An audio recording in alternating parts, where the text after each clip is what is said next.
Good afternoon. The debate over whether to reclassify cannabis as a Class B drug has taken another turn.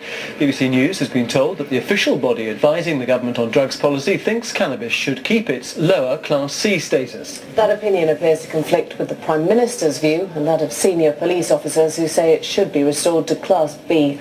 Our social affairs correspondent Sophie Hutchinson reports. Just how dangerous cannabis is has been hotly debated.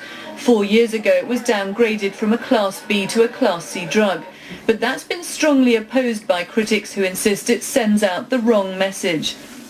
Nick Mills started smoking cannabis when he was at school. His family say it acted as a gateway that led him into harder drugs and took him on a terrible journey culminating in his heroin-induced death aged just 27. Cannabis, without any shadow of a doubt, was the gateway drug for my sons to try other drugs. Simon, my surviving twin, has repeatedly said that the one thing that gave him the relaxed state of mind to try other drugs was cannabis.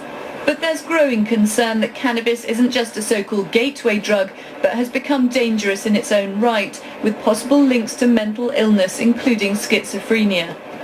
Research published here at the Home Office earlier this year suggests cannabis is now 3 times stronger than in the past.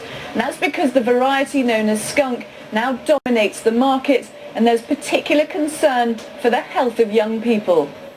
That prompted a review of cannabis's legal status by the Advisory Council on the Misuse of Drugs. The BBC understands, however, the panel of 23 experts has found no evidence of a link to schizophrenia and has decided the drug should remain in the lower Class C. Would moving it to Class B, i.e. increasing the number of arrests of young people, increasing the prison sentences for those people were they arrested, would that actually reduce use or harm associated with use? And I don't think there's any evidence to suggest it would. But the Advisory Council's decision is seen as a blow to the Prime Minister, who's indicated he favours upgrading cannabis back to Class B. When the report actually does come to me formally and I have the opportunity to read it, which I haven't been able to yet, I will make a judgment and comment and make a decision then. So the government seems to be faced with a serious dilemma and the possible prospect of rejecting the experts' view, something that's never been done before. Sophie Hutchinson, BBC News.